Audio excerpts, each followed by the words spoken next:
everybody, I'm Katie. And I'm Baker, also known as Lorcana Villain, and this is Live, Laugh, Lorcana. That was a good impression. Did it feel like he was here? I felt like he was here. Isn't that great? I honestly, the way Baker says Lorcana is my Roman Empire. Oh my God. Lorcana.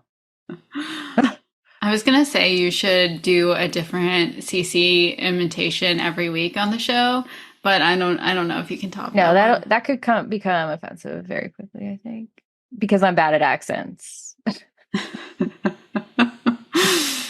I mean, I'm Becky, and this is Live, Laugh, Lorcana. Nah, it wasn't as good. Well, it couldn't be. Okay, do you want an anecdote? All right.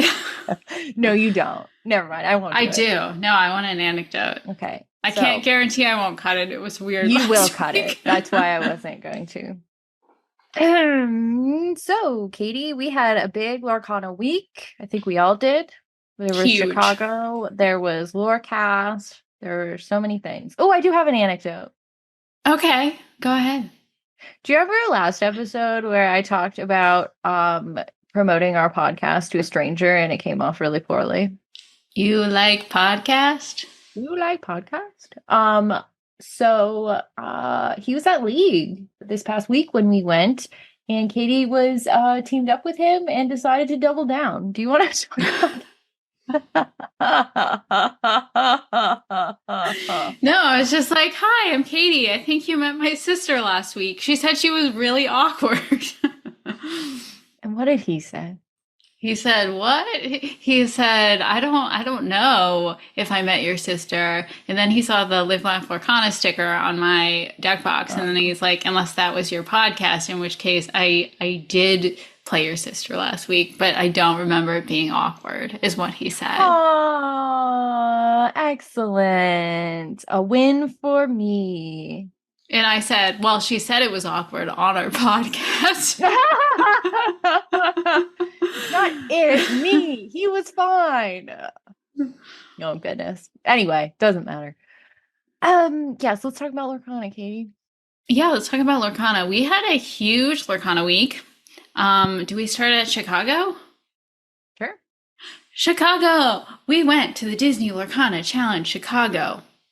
We did the weirdest thing because Becky was a little wary about leaving her kids. This was her first time leaving her kids.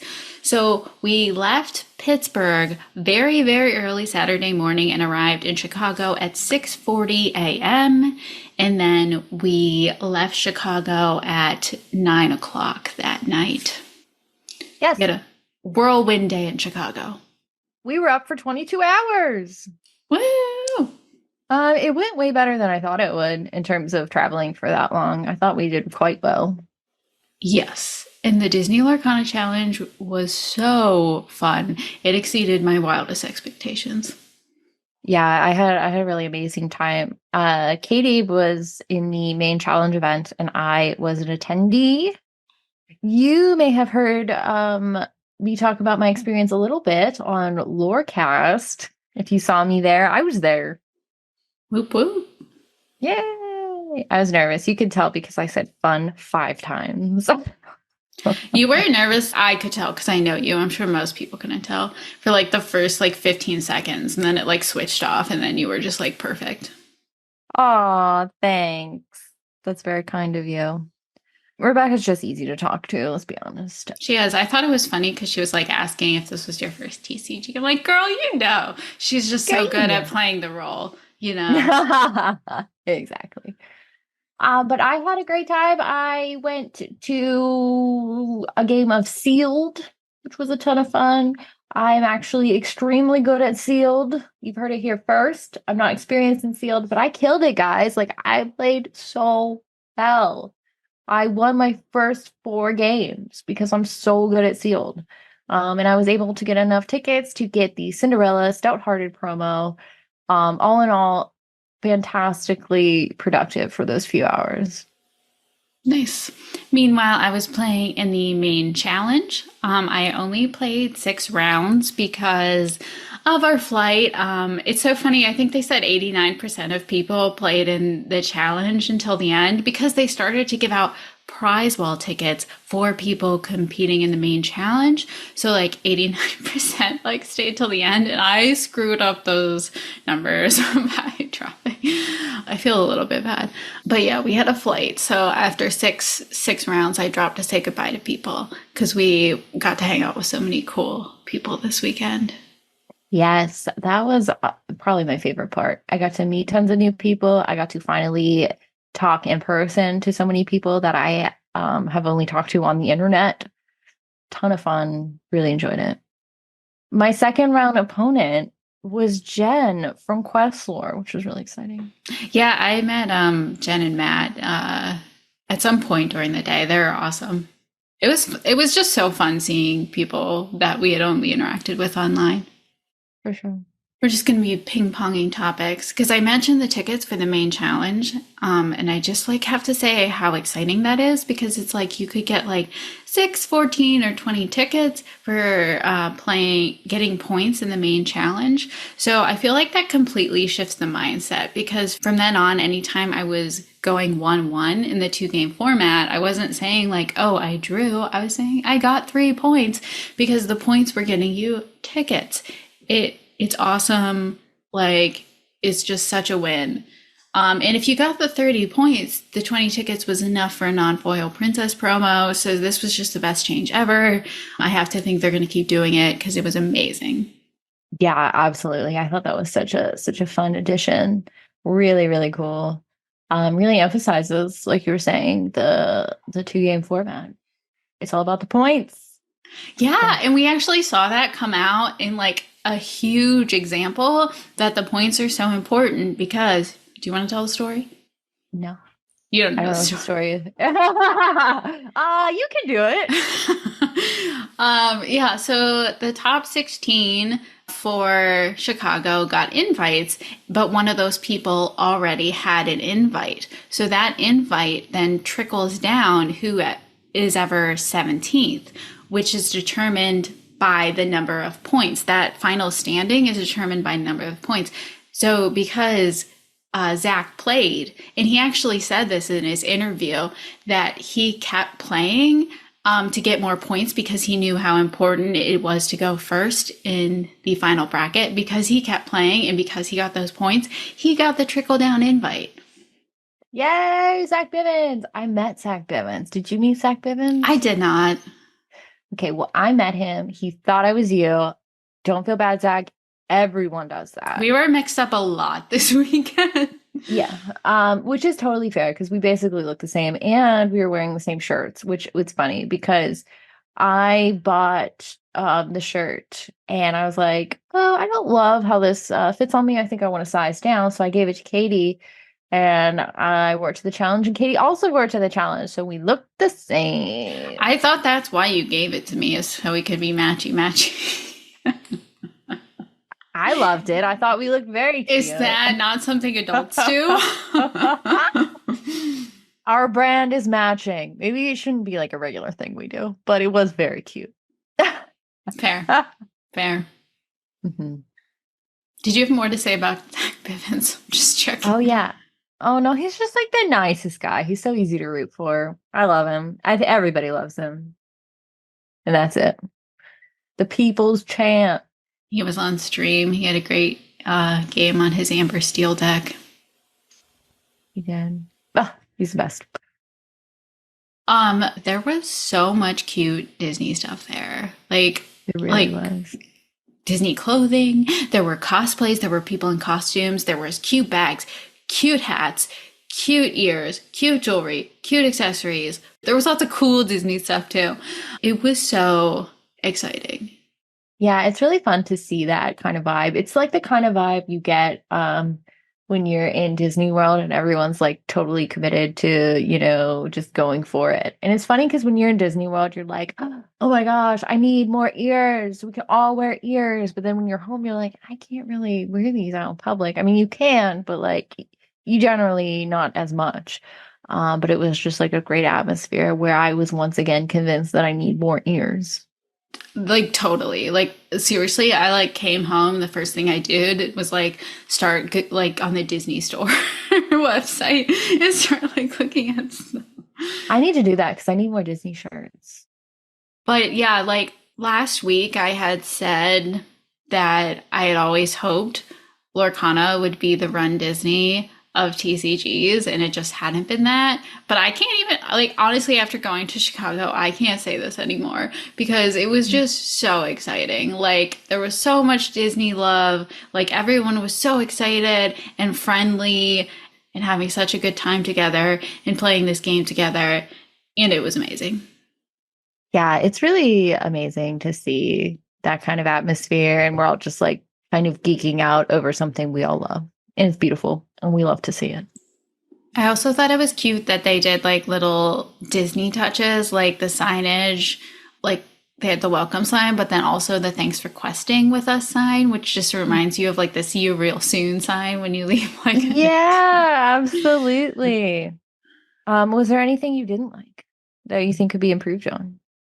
um, so one thing that I noticed that was like new to me was how long the breaks between rounds were. There was at least one round where we were like, we finished the round went to time and we weren't paired for another 30 minutes afterwards, which is very unusual for me coming from Flesh and Blood because Flesh and Blood is a one game format. So once you go to the end of the round, it's like two turns. This is five, and sometimes it just went on and on. Is that a melee problem? You know, I don't know if it was melee. It might have been. I like asked a few people around me, and they said, "Oh, it's probably just someone been taking really long on their turns after the game." I don't know if that was true. It wasn't every time. It was like inconsistent amount of time. Okay, that makes sense. Because my complaint was going to be melee because it is like the software that everyone uses, right? Why is it so bad? It's so bad. I hate it. Flesh and Blood doesn't use it. Flesh and Blood made their own system that they use. Katie, I feel like you talk about Flesh and Blood too much. Yeah, I know. It's for people. It's for people playing the drinking game. When people When Becky says fun or that, oh, or like that's great. so cool. So cool. I love that. And then when Katie talks about Oh, Flesh I and love that's good. Yeah, when I talk about Flesh and Blood. I'm surprised Disney doesn't just make their own. I wish they would when they were hiring developers a while ago. And people are like, oh, digital client. And we all knew it wasn't a digital client, but I had hoped it would be their own matchmaking software. That would be cool. Is there anything else we need to talk about Chicago? Yeah, lots of things. You're really going fast through this. I'm sorry. No, I'm just kidding. You had asked me if there were things I didn't like. Oh yeah. The other thing was I didn't like personal. This is a very personal opinion. I did not like that there was a lunch break. Flesh and Blood, go ahead. Drink your water or your electrolyte beverage if you're running. Flesh and Blood never had a lunch break. They would just play through. So that's what I'm used to, and that is what I would prefer. Just you not having background. Do you want a lunch break or no? See, I do well with the break, but I also just want to like keep going, once the momentum's there. Yeah, that's my thing. I like having the momentum. I also like if I'm like in the middle of playing, I'm not really going to relax and enjoy a meal. Also, it's like when I go to these cities, I plan to go to all the events I can this year. So I really want to see them and like experience maybe a restaurant in that area. And the lunch breaks are never long enough that you can actually go to a restaurant or something. Like you have to True. grab something quick. Like you're going to a chain, you're going to a convention center, like Food stand. yeah, like a concession stand. At which point it's like, no, like just like let's get done earlier so I can go get a good meal. That's how I feel. Yeah, I gotta say, was not a fan of the food provided. I had probably one of the worst veggie burgers I've ever had in my life, and it was $16. I think I paid like $16 for the most mid chicken tenders I've ever eaten. Which is how it is, which is why I don't want a Yeah. lunch break. I'd rather just eat my almonds and my granola bars and get to go through to the end. Yeah, that makes a ton of sense. Speaking of things I paid too much for, I couldn't find there was no Monster at the Pittsburgh International Airport. But there was Monster at the Chicago O'Hare Airport, and I paid $7 for a Monster. Crazy. Worth it. Everything in Chicago was expensive, man. It really was. I mean, airports are a lot, and also contained hotel food stands are a lot. Yeah. Oh, I wanted to talk about the gender breakdown at this event. Tell me about it. It was wild. Like, it was so crazy how many women were there. I once joked that the only good thing about being a woman at a TCG event is that you feel like a VIP when you go to the bathroom, because like the men's room will have like people zooming in and out, and then 90% of the time I would go into the women's room. I'm the only one in this massive convention hall women's room. This is the weirdest anecdote. I went to the restroom at one point in Chicago and every stall was full. I'm like, this is insane. Like, this is insane. I've never experienced this before.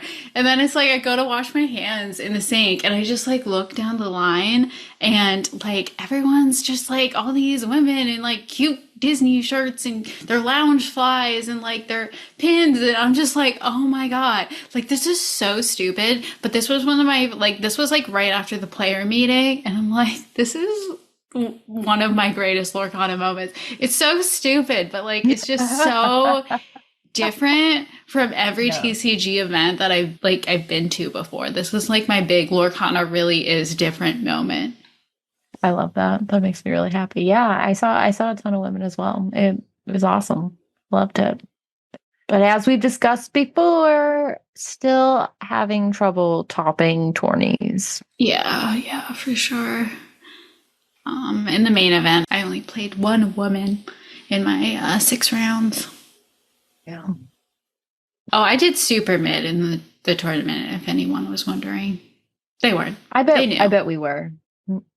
I bet they were, but I know you did not do your best, but you did not have a lot of time to prepare.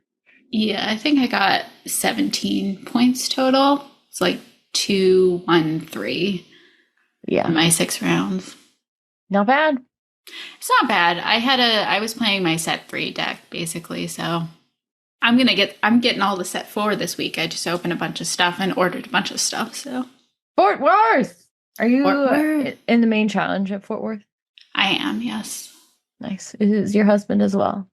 He is, yes. We are both playing at Fort Worth. And that's nice because like this tournament would have been hard because it's so early in the meta. Like I just feel like later in the set, it's so much easier to compete because you have so many more resources. Absolutely. I 100% agree. Yeah, this would have been really hard for me to compete in the challenge in Chicago, just in terms of having what I needed, because I did not. Did you have anything else you wanted to talk about for the challenge? I hope I can go to more. Yeah, definitely want to go to as many as I can. And then I guess we can talk about Lorecast. We had another Lorecast.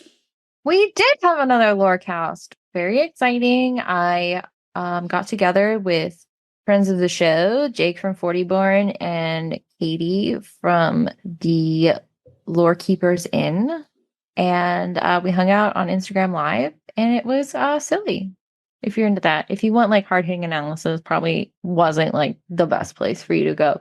But if you just want to hang out, well, I had fun. Did you watch, Katie? Did you think it was great?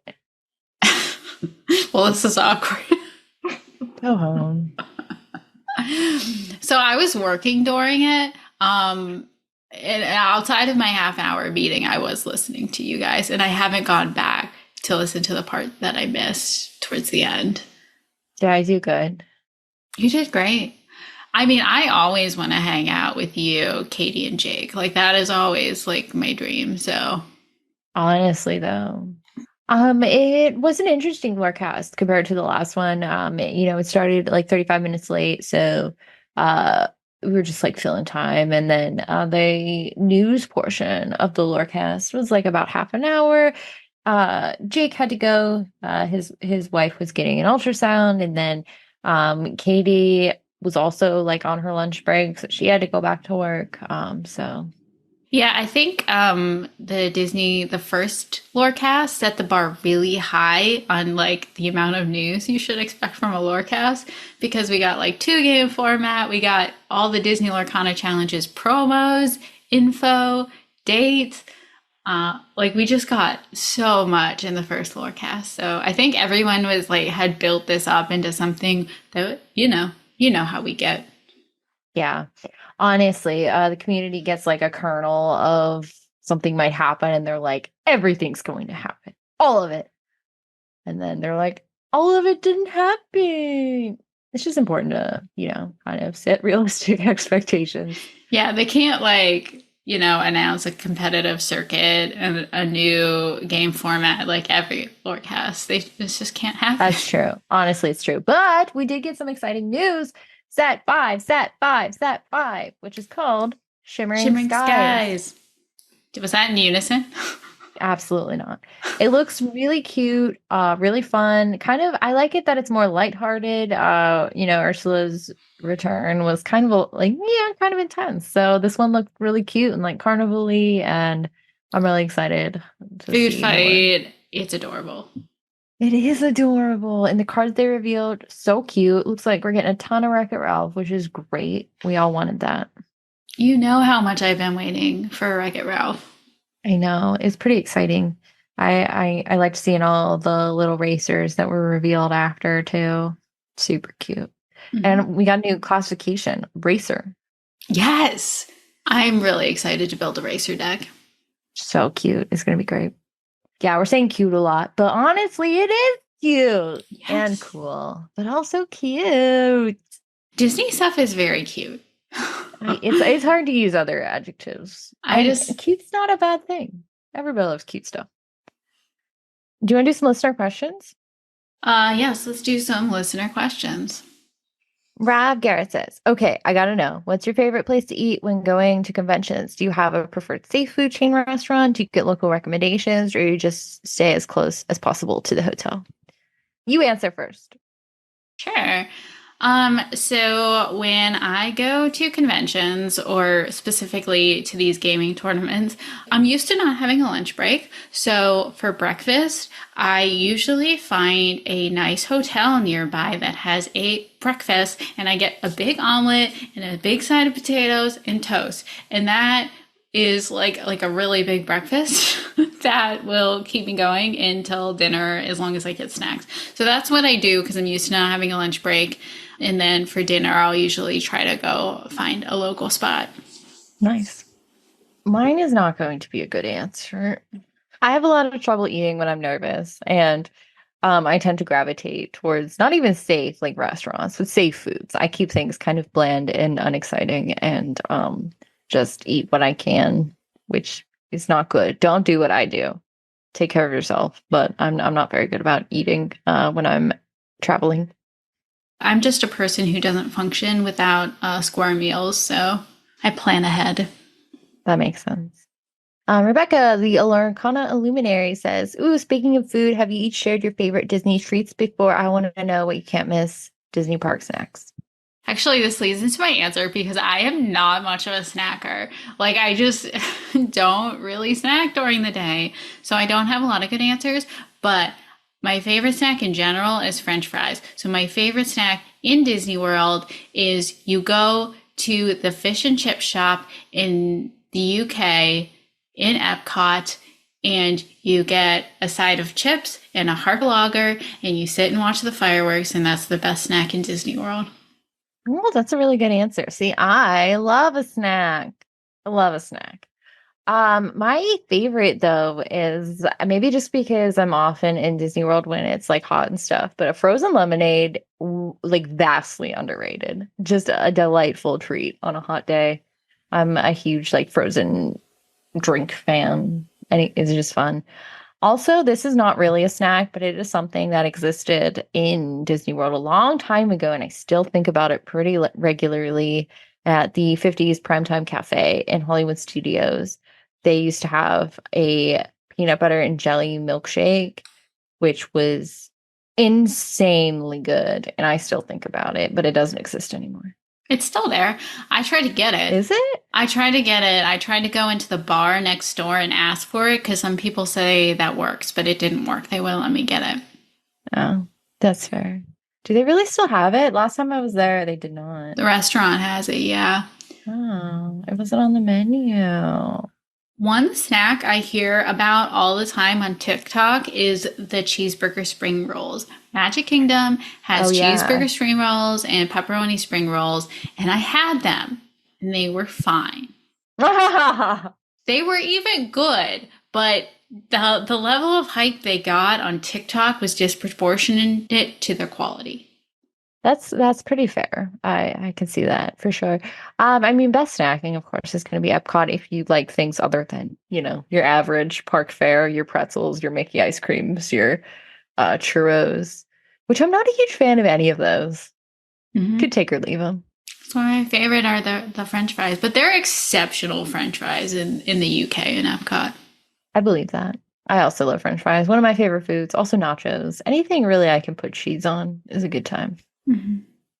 Shiny Horace says, now that Pixelborn is going away, and assuming you're not on a team, which most folks probably aren't, how can you get enough reps practice to know if your decks work, let alone if they might stand up to a tournament like DLC or set champs? Personally, even playing on multiple leagues every week, I only rack up a handful of games, and some experiments are total busts.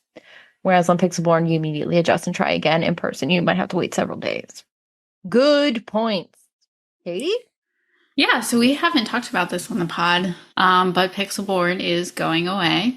That is the unauthorized online client. Obviously, a lot of us were getting extra reps, as Shiny Horace was describing here. Heck, one of the guys who was in the top 64 for Chicago, I forget how far he went, but he said in his interview he had played 1,000 games the week prior to the event. 1,000 games in a week. There's no way you get that kind of reps without Pixelborn. How do we get our reps in now? I gotta be honest, Katie. Like, I'm a busy person. I know we all are. Yeah. But I have like an hour and a half of free time a day. And generally I use it to I listen to Lorcana content, or I do my own Lorcana content. It's really hard to find time to actually play. I'm just gonna be honest. It is so hard. And I have used Pixelborn just as a way to get games in when my busy life would not allow me to go to League. So it's going to be hard. It's going to be really hard.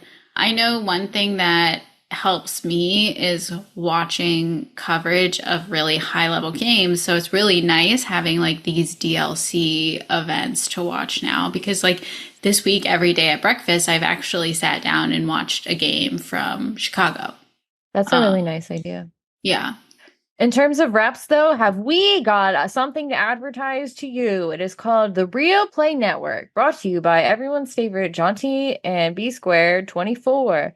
They're two regular people who made a Discord where you can play webcam games with friends, strangers, etc. Be sure to check out the Real Play Network on Twitter, Instagram, Discord, wherever else. Jaunty and Brandon, you can Venmo us for that ad. No, yeah, that's a good webcam games. Organizing webcam games is a way. I am lucky in that I have converted my husband. Except, let's be honest, he has the attention span of a gnat, so he could just like hard pivot to any other game any day now. But right now he's playing Lorcana, so... Is he going to start coming to League with us? That's the rumor. Yay! Although he's always very mean to me in real life. No, he's not. He's always razzing me. You're always razzing him. I've been so nice to him the past 2 years. Like, yeah, I've known him for what? Like 13 years. And the first 12, I may have been a little razzy with him. But like, I've been so nice to him lately, and he's still mean.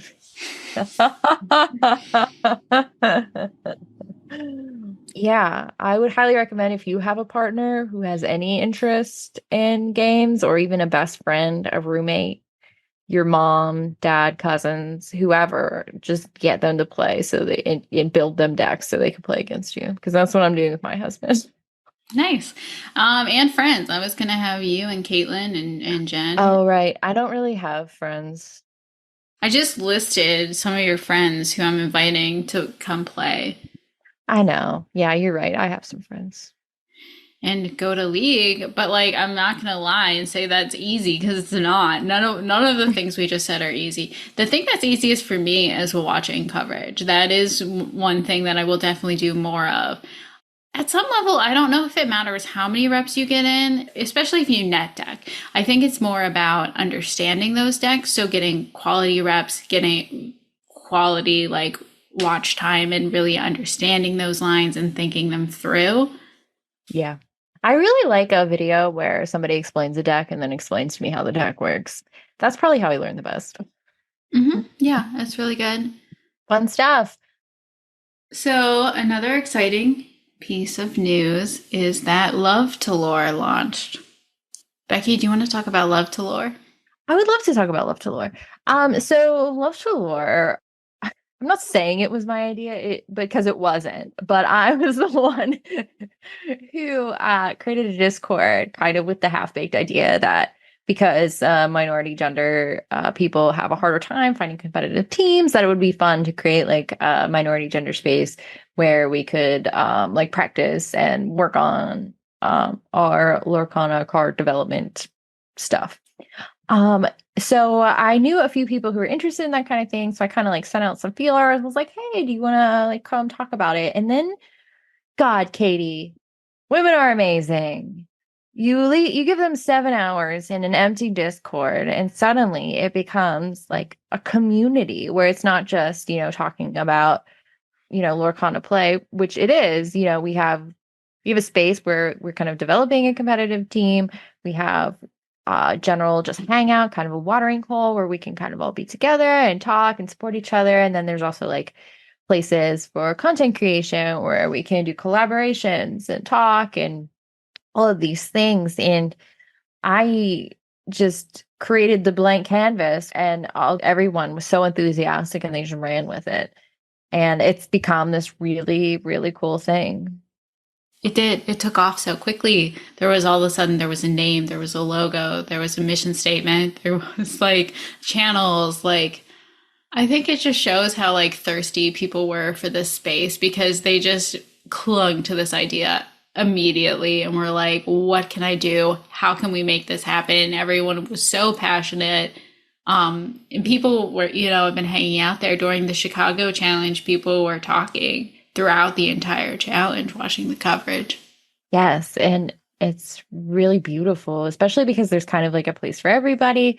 It doesn't really matter like what your kind of focuses are. Like if you want to compete, you just want to collect, you want to crossplay, just find other people who can kind of relate to your experiences and stuff. And it's all there, and it's a really, really beautiful thing.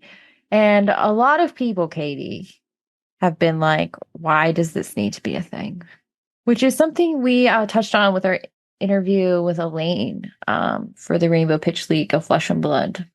Yeah, there is a lot of criticism for these types of groups. Unwarranted, I would say. Yeah, I mean, honestly, I don't think I can say it any better than Elaine did. Where it's like, if you are not a cis male, you have probably at some point had the experience of going into a local game store and not being treated like a player, where they didn't assume you were there to play, where they asked if a man built your deck. Someone in the Disney Lorcana challenge, I had a great time at the Disney Lorcana challenge. Somebody asked who got me into this game, which, checked with my husband, is not something a man has ever been asked. Like, Right. we are treated differently in so many different ways.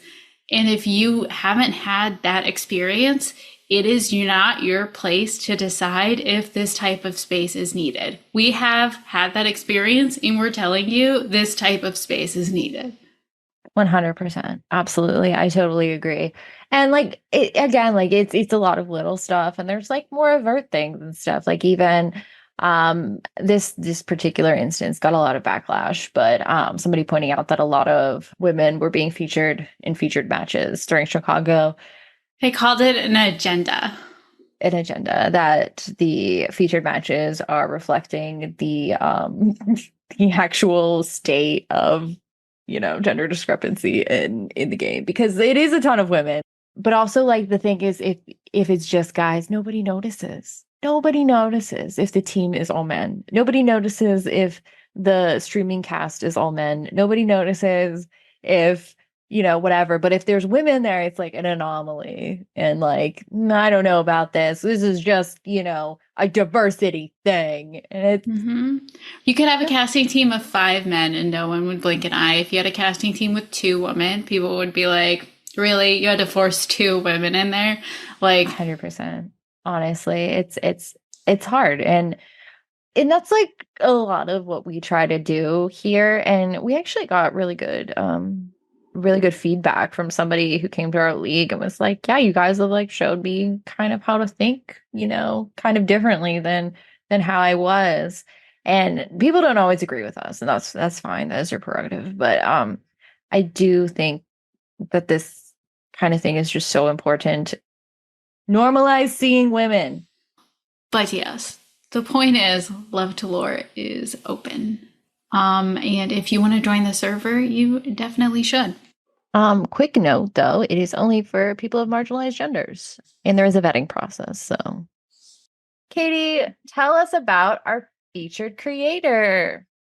Our featured creators, actually, we told you all about Love to Lore, and for our featured creators, I just want to call out the awesome women who took charge of this space because you should definitely enjoy the space that they made if you're a marginalized gender player in Love to Lore. And regardless, you should be following these individuals because they're all so awesome.